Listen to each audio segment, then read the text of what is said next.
Okay, 3.1 notes, part 2. We are on page 3 of your Unit 1 booklet on Pythagorean relationships. You should see the number 3 at the bottom of your page. To review, we've talked about perfect squares and squaring a number. Squaring a number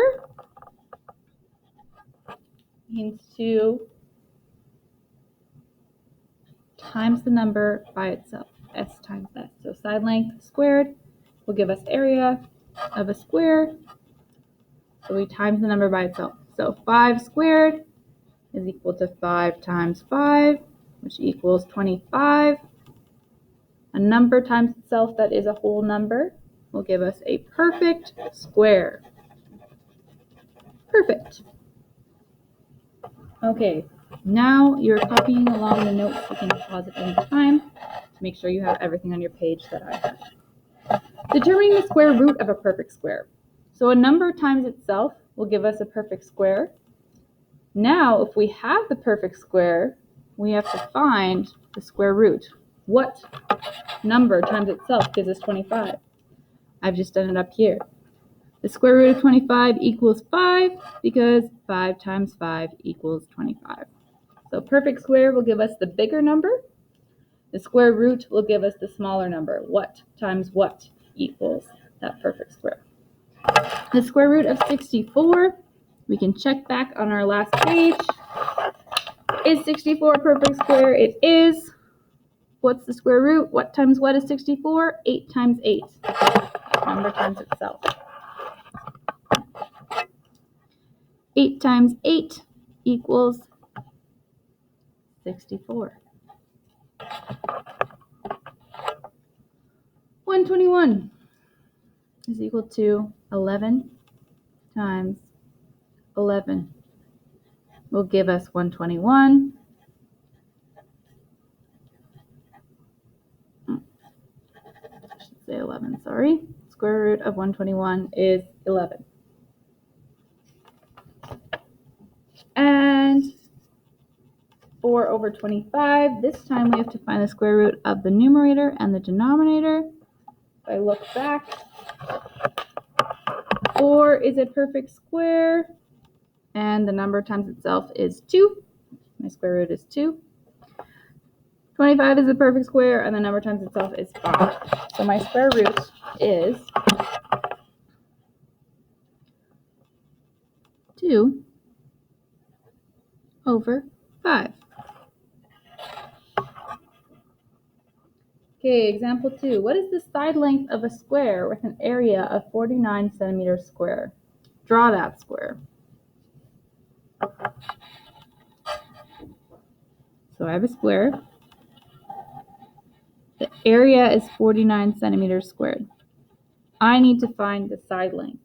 I know that the side lengths will all be the same side. So what number times itself is going to give us 49? Look back at my chart. Finding the perfect squares. 49. 7 times 7 will give me 49. So the square root of 49 equals 7, and I can show the side lengths are 7 centimeters by 7 centimeters.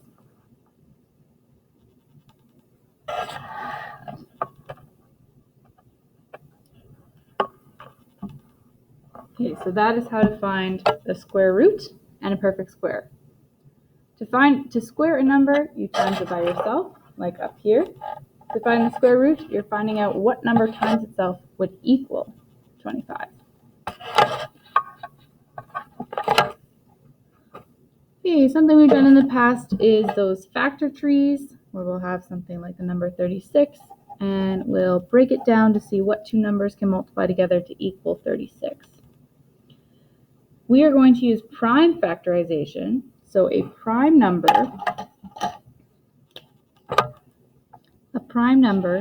is a whole number greater than 1 that has only two factors, 1 in itself. Can you think of any other prime numbers where they're only divisible by 1 and themselves? 2. Yeah, 1 times 2 is 2. It is a small number. Nothing else can divide it. That will give you a whole number. Some other prime numbers that you're going to be looking for. 3 is a prime number. 5, 7, 11, 13, 17, 19, and 23. 2 is the only even prime number.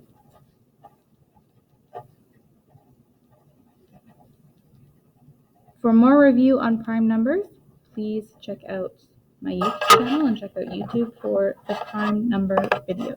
Prime factorization is when we write a number as a product of all its prime factors. Example, 2 times 2 times 3. We can use factor trees to help us determine the prime factorization of a number. So determine the prime factorization of the following 3 numbers. 24. What times what is 24? I can look at my multiplication chart.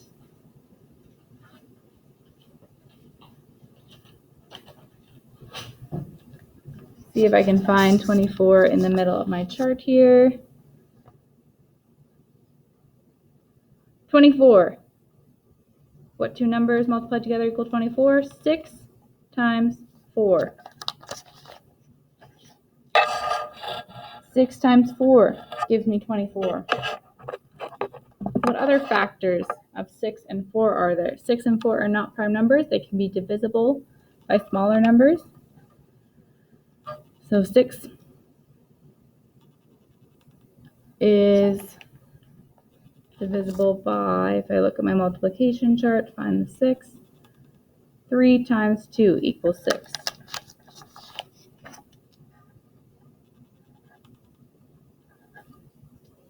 4 is a perfect square. I know the square root of 4. 2. 2 times 2 equals 4. So these are my prime numbers that I'm left with when I do prime factorization. 3 times 2 times 2 times 2.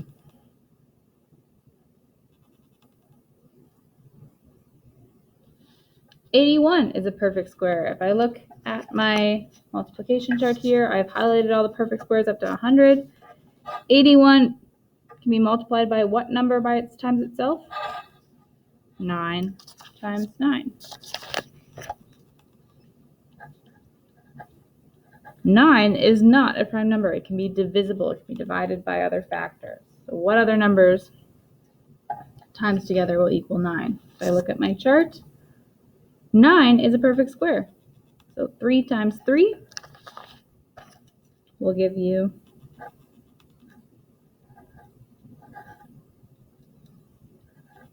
our prime numbers. So 3 is not divisible by anything other than itself, and 1. Our factor tree for 81, 9 times 9, 3 times 3. And lastly, 64 is another perfect square. 64 is multiplied together by 8 times 8.